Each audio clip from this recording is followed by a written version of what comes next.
భవిష్యత్తులో ఇంకా నెవర్ ఇట్లాంటి గొప్ప ప్రాజెక్టులు నిర్మితమైతే అని అనుకోవడానికి ఆస్కారం లేదు. కేవలం కేసీఆర్ గారు రీడిజైన్ చేస్తారనే ఒక అపోహతోని ఈరోజు మరి ప్రతిపక్షాలు ఇష్టం ఉన్నట్టు అది ప్రభుత్వంలో ఉన్న నాయకులు ఇష్టం ఉన్నట్టు మాట్లాడుతూ ఉన్నారు. అటు బీజేపీ కేసీఆర్ గారు ఏం భయపడలేదు, బాజాప్తా ఆయన జవాబు ఇస్తా అని చెప్పినారు. గతంలో కూడా సమయం అడిగినారు, దాని ప్రకారం సమయం ఇచ్చినారు. ఆ సమయాన్ని బట్టి ఈరోజు కూడా 11 తారీఖు వస్తా అన్నారు. బాజాప్తా వచ్చి ఈరోజు అటెండ్ అయింది. వారు చెప్పాలనుకున్నది చాలా స్పష్టంగా చెప్తారు. మాకు పూర్తి నమ్మకం ఉంది. ఘోష్ గారు కూడా ఈరోజు ఎంక్వైరీలో వారికి వచ్చిన సమాచారాన్ని బట్టి ఇందులో ఎలాంటి తప్పిదాలు జరగలేదు, చాలా స్వచ్ఛందంగా చాలా గొప్పగా నిర్మితమైన ప్రాజెక్ట్ ఇది అని చెప్పి వారు కూడా కితాబిచ్చిపోతారని మేము భావిస్తాము. ఏమంటారు? 100% బీజేపీ కాంగ్రెస్ పార్టీ రెండు కుమ్మక్కై రాజకీయ కక్షతోనే కేసీఆర్ గారిని టార్గెట్ చేసుకొని, కేసీఆర్ గారి ప్రభుత్వాన్ని టార్గెట్ చేసుకొని మళ్ళీ భవిష్యత్తులో ఈ పార్టీకి మనుగడ ఉండొద్దనే ఆలోచనతో టార్గెట్ చేసుకొని ఇలాంటి నిందలు వేస్తూ ఉన్నారు. వాళ్ళు ఎన్ని నిందలు వేసినా కడిగముత్యం లెక్క బీఆర్ఎస్ పార్టీ బయటకు వస్తుంది, కేసీఆర్ గారు బయటకు వస్తారు. కేసీఆర్ గారు ఒక సముద్రం లాంటి జ్ఞానం ఆయన దగ్గర ఉంది. సముద్రం అని ఇట్లా కొలవలేరు, అంత జ్ఞానం ఆయన దగ్గర ఉంది. ఏ ప్రశ్నకైనా జవాబు చెప్పగలుగుతారు. తను నమ్మిన సిద్ధాంతాన్ని పాటిస్తారు, అనుకున్న సంకల్పాన్ని సాధించి తీరుతారు. అందులో భాగమే కాళేశ్వరం.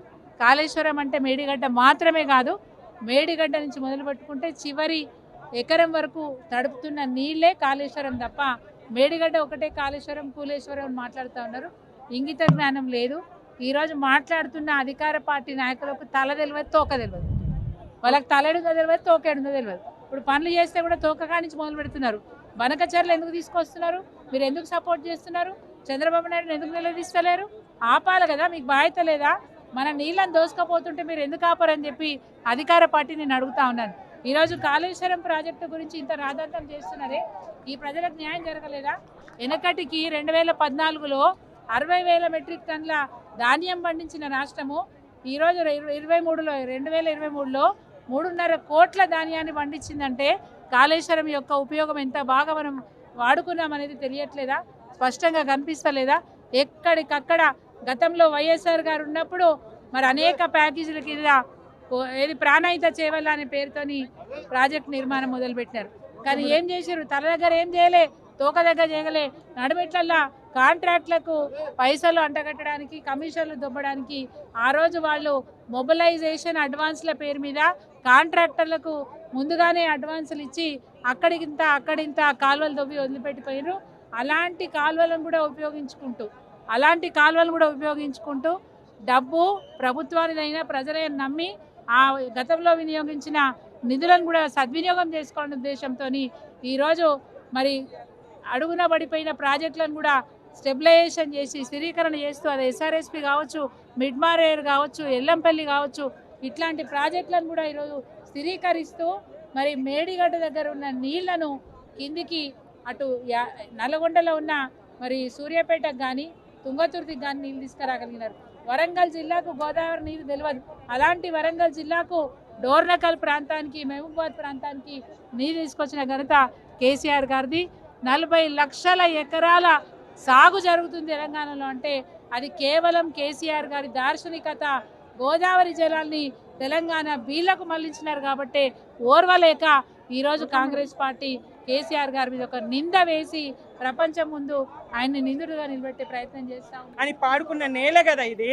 మరి తలాపున గోదావరి వారుతున్న తడారినటువంటి గొంతులు, వలసపోయినటువంటి బిడ్డలు, వ్యవసాయం అంతా పడావు పడ్డది, భూములన్నీ బీళ్లుగా మారినాయి. అటువంటి తెలంగాణను సస్యశ్యామల తెలంగాణగా, సుభిక్షమైనటువంటి తెలంగాణగా చేసినందుక ఈ కమిషన్ ఎదుటకు రైతు బాంధవుడు కేసీఆర్ గారిని పిలుస్తారు. కాంగ్రెస్ కుట్రపూరితమైనటువంటి ఈ చర్యను యావత్తు తెలంగాణ ఖండిస్తూ ఉన్నది. కాళేశ్వర నిర్మాణం అతి స్వల్ప కాలంలో ప్రపంచ స్థాయి రికార్డుతో నిర్మించినటువంటి ప్రాజెక్ట్. అది అనేక ప్రయోజనాలు, ఏండ్ల నుండి పడవబడ్డటువంటి ఎండిపోయినటువంటి నిజాం సాగర్ ప్రాజెక్టు నిండిందా కాళేశ్వరం వల్ల. మరి క్రికెట్ ఆడుకున్నారు శ్రీరామ్ సాగర్ ప్రాజెక్టులో, ఎండిపోతే ఆ శ్రీరామ్ సాగర్ ప్రాజెక్టు నింపినటువంటిది కాళేశ్వరం నీళ్లతోనే కదా. అడుగడుగున మరి భూగర్భ జలాలను నింపుతూ వాగులు వంకలు చెరువులు కుంటలన్నీ నింపుతూ కాళేశ్వరం సస్యశ్యామల తెలంగాణగా మార్చింది కదా. 24 గంటల కరెంటుతో, రైతు భరోసాతో, రైతు బీమాతో రైతన్నకు వెన్నుదన్నుగా నిలబడి వాళ్ళ దేశానికి అన్నం పెట్టే విధంగా పంజాబ్ను తలదన్ని వరి పండించినటువంటి రాష్ట్రం కదా తెలంగాణ. రేవంత్ రెడ్డి కూడా ఒకప్పుడు తెలంగాణ రాష్ట్రం ఒక కేసీఆర్కే సాధ్యమైంది, తెలంగాణ వచ్చింది అంటే అది కేసీఆర్తోనే సాధ్యమని చెప్పి రేవంత్ రెడ్డి గారు గతంలో చెప్పేది. ఆయన ఇవాళ కమిషన్ అంటే కాళేశ్వరం కమిషన్ వేసి కేసీఆర్ గారిని టచ్ చేశారు. కేసీఆర్ గారిని టచ్ చేస్తే తెలంగాణ ప్రజల్ని టచ్ చేసినట్టే లెక్క. అంటే ఒక తెలంగాణ రాష్ట్రం వచ్చిందంటే కేసీఆర్, తెలంగాణ కాళేశ్వరం కట్టిందంటే కేసీఆర్, తెలంగాణలో ఒక మార్కు ఉందంటే కేసీఆర్. ఎక్కడన్నా పోండి తెలంగాణ ఈ 10 సంవత్సరాల కాలంలో కేసీఆర్ ఏదైతే స్ట్రక్చర్ చేసిందో ఒక 1000 సంవత్సరాలకు సరిపడేంత స్ట్రక్చర్ జరిగింది. ఒక కాళేశ్వరం ఒక 1000 సంవత్సరాలు ఉంటుంది, ఒక యాదాద్రి ఒక 1000 సంవత్సరాలు ఉంటుంది, ఒక సెక్రటేరియట్ ఒక 1000 ఏళ్ళు ఉంటుంది, డ్రింకింగ్ మిషన్ భగీరథ ఒక 1000 ఏళ్ళు ఉంటుంది, మిషన్ కాకతీయ తరతరాలుగా ఉంటుంది. అంటే ఇది ఒక పెద్ద ప్రాజెక్ట్, దాదాపు 94,000 కోట్ల రూపాయలతో నిర్మాణం చేసినటువంటి ప్రాజెక్ట్. అంత పెద్ద ప్రాజెక్టులో మన హరీష్ రావు గారు మంచి పర్ఫెక్ట్గా ప్రజెంటేషన్ ఇచ్చారు. ప్రజలందరికీ కూడా తెలిసింది. 2 పిల్లలు కుంగినంత మాత్రాన దాన్ని రాద్ధాంతం చేసి ఎలక్షన్లో లబ్ధి పొందిరు. లబ్ధి పొందిన తర్వాత దాన్ని ఏం చేయాలి, వాళ్ళు వెంటనే దాన్ని రిపేర్ చేసి వాడకంలోకి తీసుకురావాలి.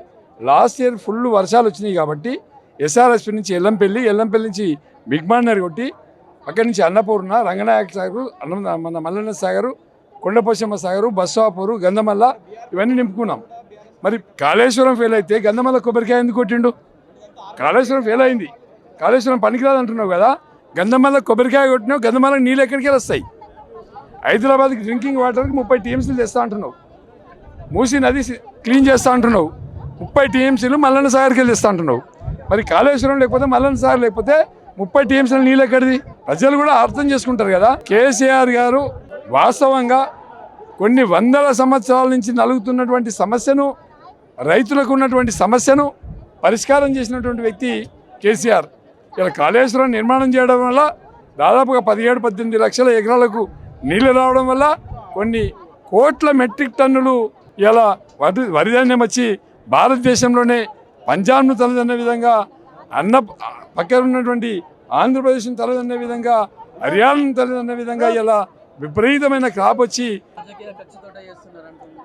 ఒక మాటలో చెప్పాలంటే రాజకీయంగా తను ఇచ్చినటువంటి హామీలన్నీ కూడా ఫెయిల్ అయినాయి. కాబట్టి దాంతోనే నష్టపోయారు. Only divert politics. వాస్తవంగా చెప్పాలంటే రాజకీయ పబ్బం గడుపుకోవడానికి ఇంకా 3 సంవత్సరాలు గడపాలంటే ప్రజల్ని ఏదో రకంగా మభ్యపెట్టాలి. ఆ మభ్యపెట్టి ప్రజల్ని తప్పుదోవ పట్టించి ఇలాంటి నోటీసులు ఇచ్చి పబ్బం గడుపుకునే ప్రయత్నం తప్ప ఈ కమిషన్ వల్ల ఎలాంటి కుట్రలు కానీ ఎలాంటి డ్యామేజ్లు కానీ జరగవు. అది బీఆర్ఎస్కి కేసీఆర్కి అభివృద్ధి జరుగుతుంది. అరే మనిషికి 100 ఏళ్ళు లైఫ్ పోయి రోడ్డు మీద యాక్సిడెంట్ అయితే చనిపోతాడు, దానికి తల్లి బాధ్యుడా, తండ్రి బాధ్యుడా, రోడ్ వేసినోడు బాధ్యుడా, రోడ్ యాక్సిడెంట్ చేసినోడు బాధ్యుడా? ఇది కూడా అంత పెద్ద ప్రాజెక్టులో చిన్న డిస్టర్బెన్స్ అయింది, దాన్ని రిపేర్ చేసుకోవాలి కదా. యాక్సిడెంట్ అయితే తీసుకుపోయి హాస్పిటల్ వేసుకుంటున్నాం కదా, మరి దీన్ని కూడా హాస్పిటల్ వేసి చేసుకోవాలి కదా. మరి అలాంటిది లేనప్పుడు ఎట్లా?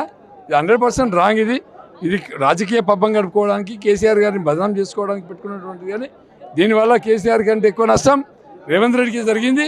ఇలా 10 సీట్లు కూడా కాంగ్రెస్ వాళ్ళు గెలవరు. ఇవాళ ఎలక్షన్ పెడితే 10 సీట్లు కూడా గెలవరు. 2 సంవత్సరాలైంది లోకల్ బాడీ ఎలక్షన్ పెట్టుకోలేని పరిస్థితుల్లో ఇవాళ రేవంత్ రెడ్డి గారు ఉన్నారు. అంటే కారణం ఏంది? ప్రజలలో వ్యతిరేకత ఉన్న సంగతి వాస్తవం కనిపిస్తున్నది.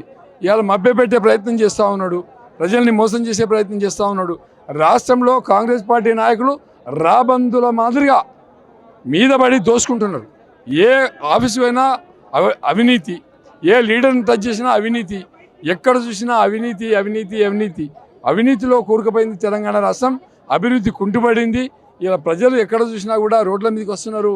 ఇలా వ్యాపారవేత్తలు కావచ్చు, బిల్డర్లు కావచ్చు, రియల్ ఎస్టేట్ చేసే వాళ్ళు కావచ్చు, ఎవరిని అడిగినా కూడా అయ్యా రేవంత్ నీకు దండం పెడతాం, తిరిగిపోరా నాయన, నువ్వు పోతే మేము బతాం, మా బతుకులు ఘోరంగా ఉన్నాయి, మేము ఆత్మహత్యలు చేసుకునే పరిస్థితిలో ఉన్నామని చెప్పి ఇలా చాలా వ్యాపారవేత్తలు, పెద్ద పెద్ద బిజినెస్ మ్యాగ్నెట్స్ కూడా నీకు పుణ్యం ఉంటుందా బాబు దిగిపోమని చెప్పి కోరుకుంటున్నారు.